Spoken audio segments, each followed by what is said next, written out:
آج کی رات ایک عظیم ہستی کی شہادت ہوئی صحابہ میں سے، جن کا نام ہے علی بن ابی طالب۔ میں اپنا تجزیہ پیش کر رہا ہوں، نہ کہ کسی اور کا، غلط بھی ہو سکتا۔ تمام صحابہ میں سب سے مظلوم ہستی علی بن ابی طالب، سب سے مظلوم ہستی، جن کی اولاد کا بچہ بچہ ذبح کر دیا، خود بھی شہید ہوئے اور آگے نسل بھی ساری ذبح۔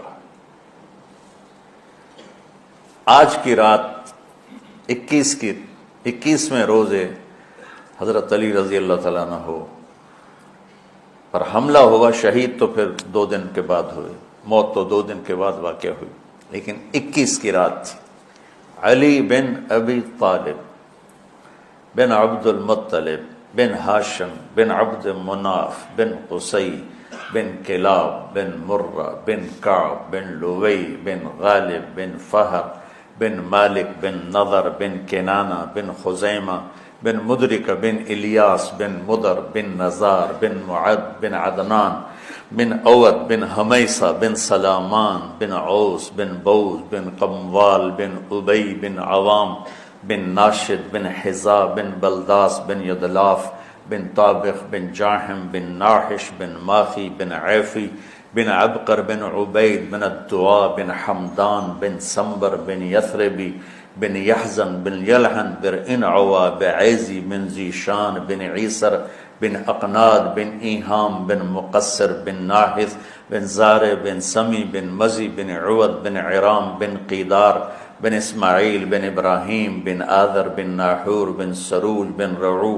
بن فائد بن عابر بن ارفخشاد بن سام بن نوح بن لامک بن متوشال بن ادریس بن یرد بن ملحئیل بن قینان بن آنوش بن شیسو بن آدم علیہ السلام۔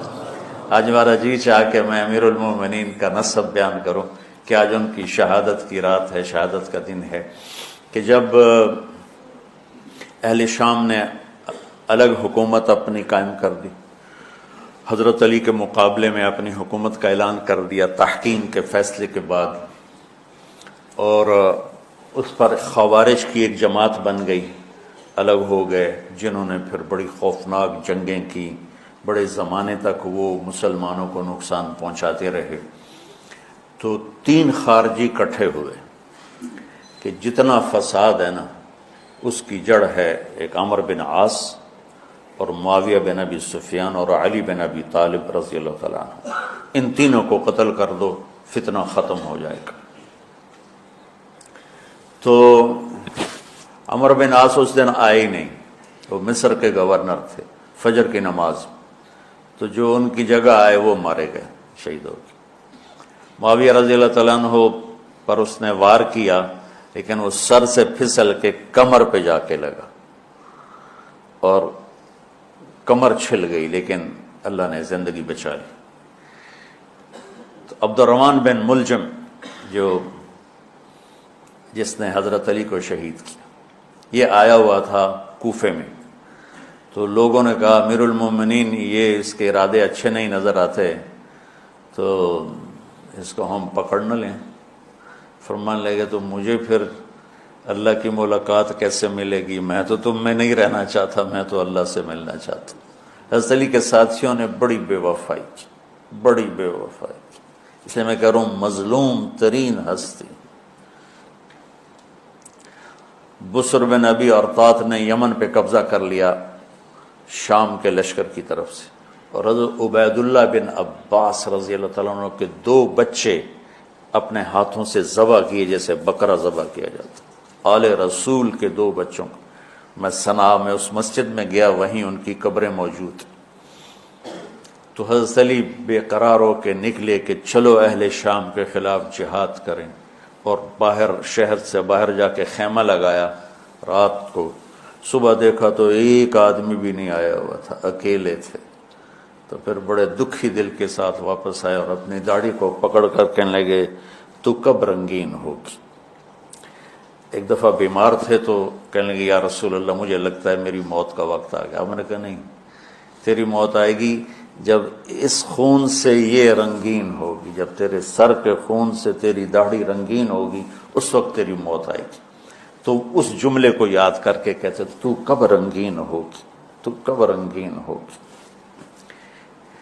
چونکہ ساتھی ساتھ چھوڑ گئے تھے، تو شدید قسم کی بے وفائی کا سامنا ہوا۔ پھر آگے نسل ذبح۔ آپ نے حضرت حسین کا کربلا تو پڑھا ہوا، لیکن میں نے جو گلدستہ اہل بیت کے بعد میں نے جب پڑھا تو جو اس کمبخت ابو جعفر منصور نے آل حسن پہ ظلم توڑے، اللہ میری ہچکی لگ گئی روتے روتے۔ ان کی ساری اولاد کو آخر میں پہلی دردناک سزائیں دی، دردناک سزائیں دی، اور پھر ان سب کو ایک کمرے میں بند کر کے چاروں طرف سے کمرہ ٹائٹ کر دیا، ہوا بند کر دی، گھٹ کے سارے شہید ہو گئے۔ اس کے تڑپ تڑپ کے سب اس میں شہید ہو گئے۔ اس لیے میں کہہ رہا ہوں سب سے مظلوم ہستی ہیں علی بن ابی طالب۔ تو فرمانے لگے اس کو پکڑو گے تو میں شہید کیسے ہوں گا؟ پھر ایک دن دیکھا کہ لوگ گھر گوار پہرا دے رہے تھے۔ آپ نے کہا کیا کر رہے ہو؟ کہا جی وہ آپ کا خطرہ ہے، پہرا دے رہے ہیں۔ کہنے لگے کس سے دے رہے ہو؟ زمین والوں سے، آسمان والوں سے؟ وہ کہنے لگے جی آسمان والوں سے کون دے سکتا، زمین والوں سے پہرا دینے کا۔ بیٹا جا کے سو جاؤ، آسمان والا فیصلہ کرتا ہے، تو زمینی پہرے کام نہیں آتے، جاؤ، اور فیصلے آسمان سے اترتے ہیں، زمین پہ نہیں اترتے۔ تو 21 رمضان کو فجر کی نماز میں اس نے آ کے جو وار وہ سیدھا سر پہ لگا تو سر پھٹ گیا، تلوار دماغ میں چلی گئی، شور مچ گیا، پکڑا گیا۔ اب دیکھنا حضرت علی کے اخلاق، لوگ اکٹھے ہو گئے۔ حضرت زینب کو پتہ چلا تو وہ بھاگی بھاگی آئیں اور رونے لگی، واہ ابتا واہ ابتا۔ تو وہ کہنے لگا، وہ لوگ کو پٹی پٹی باندھنے لگے، تو وہ کہنے لگا ابن ملجم جتنی مرضی پٹیاں باندھ لو، ابھی یہ مر کے ہی رہے گا، اس تلوار کو 1 مہینہ زہر میں ڈبو کے رکھا ہے، پھر وار کیا ہے۔ تو اس پر تو بڑے سے بڑے حلیم کو غصہ آ جانا چاہیے، وہیں اس کا قیمہ ہو جاتا۔ اور حضرت علی کیا کہہ رہے ہیں؟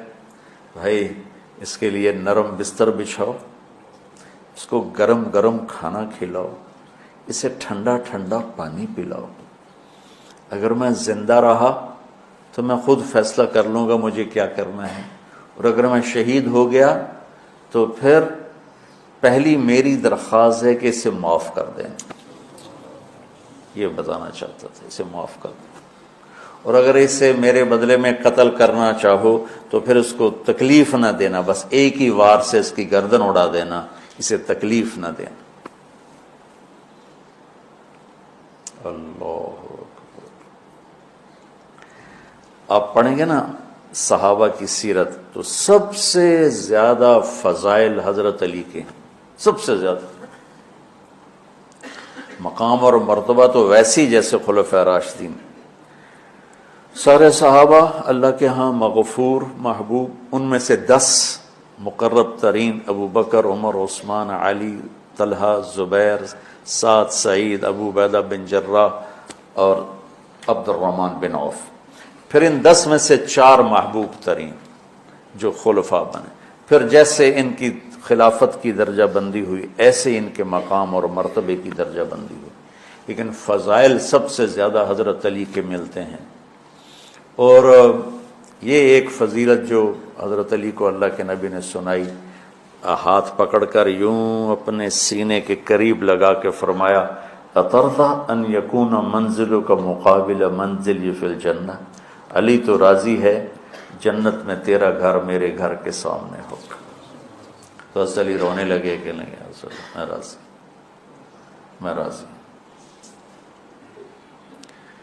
تو آج کی رات اس ہستی کی شہادت ہے، فجر کی نماز میں ان کا انتقال ہوا، جن کو میرے نبی نے ابو تراب کا لقب دیا کہ تو میرے لیے ایسے جیسے موسیٰ کے لیے ہارون ہے، تیرا گھر جنت میں میرے گھر کے سامنے ہوگا۔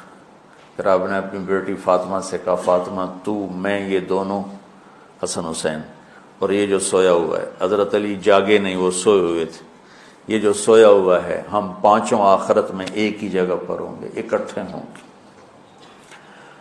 تو یہ بڑے درجے کے صحابہ میں، اور اللہ کی قدرت ہے کہ اللہ نے کسی خالص ہاشمی کو حکومت نہیں دی، کامیاب نہیں ہونے دی۔ بنو عباس بھی اہل بیت ہیں لیکن ذرا دور سے، ان کے 35 حکمران آئے، 35 میں سوائے ایک کے سب کی مائیں ہاشمی نہیں تھی۔ پہلے ہاشمی خلیفہ بنے حضرت علی، والد کی طرف سے بھی والدہ کی طرف سے، اور وہ کہتے تھے تو کب رنگین ہوگی، اور موت مانگتے مانگتے یہاں تک کہ شہید ہو کے چلے گئے اور دکھوں بھری زندگی گزاری۔ وَلَقَدْ رَأَيْتُهُ فِي بَعْضِ مَوَاقِفِهِ وَقَدْ أَرْخَى اللَّيْلُ سُدُولَهُ وَغَارَ النَّجُومُهُ وَهُوَ قَائِمٌ يُصَلِّي فِي الْمِحْرَابِ قابضاً على لحيته يتململ تململ السليم ويبكي بكاء الحزين ويقول للدنيا إلي تغررت وإلي تشوقت وإلي تزينت وإلي تشوفت آه من قلة الزاد وبعد السفر ووحشة الطريق آيتها الدنيا غري غيري قد بتتك الثلاث عمرك قصير ومجلسك حقير وخطرك يسير من قلة الزاد وبعد السفر ووحشة الطريق۔ یہ درد بھری فریاد ان کی روز ہوتی تھی، رات ایسے تڑپتے تھے جیسے سانپ کا ڈسا تڑپتا ہے، اور ایسے روتے تھے جیسے دکھوں کا مارا روتا ہے۔ شہید ہو گئے۔ حضرت حسن کو حکومت ملی، ہاشمی کے بیٹے، ہاشمیہ کے بیٹے 6 مہینے بعد چھوڑ کے دستبردار ہو گئے۔ پھر بنو عباس کے 35 خلفاء میں امین کو حکومت ملی۔ امین کی ماں بھی ہاشمی تھی، باپ بھی ہاشمی، ہارون باپ اور زبیدہ ماں۔ زبیدہ ہاشمیہ تھی اور ہارون ہاشمی تھا۔ مامون اس کا بھائی باندی کا بیٹا تھا، امین زبیدہ کا بیٹا تھا، اور ہارون نے زبیدہ کے پریشر میں وصیت نامہ امین کے لیے لکھوایا، اور بعد میں مامون، کہ پہلے خلیفہ امین ہوگا، امین کے بعد مامون ہوگا۔ امین کو 2 سال کے بعد مامون نے قتل کروا دیا اور حکومت پہ قبضہ کر لی۔ کسی خالص ہاشمی کی حکومت نہیں چلی۔ اور امام حسن نے حضرت امام حسین کو بلا کے فرمایا کہ میرے بھائی ایک وصیت کرتا ہوں جب انتقال کا وقت، کہ میں نے دیکھ لیا ہے اللہ نے ہمیں نبوت دی ہے، ہمیں حکومت نہیں دے گا۔ حضرت حسن کو اللہ نے اللہ کے نبی والی فراست دی تھی۔ امام حسن اس فراست کے مالک تھے جو اللہ کے نبی کو اللہ نے دی تھی، وہاں سے حصہ ملا تھا فراست کا۔ عجب عجب باتیں فرمائیں۔ جب حضرت علی نے مدینہ چھوڑنے کا ارادہ کیا، ابا جان مدینہ نہ چھوڑو، مدینہ نہ چھوڑو، آپ اکیلے ہو جاؤ گے، آپ تنہا ہو جاؤ گے، مدینہ نہ چھوڑو۔ تو امین کو مامون نے قتل کروا دیا، اور پھر اس نے خود 20 سال حکومت کی۔ تو اللہ تعالیٰ نے اہل بیت کو حکومت سے گندہ ہی نہیں ہونے دیا۔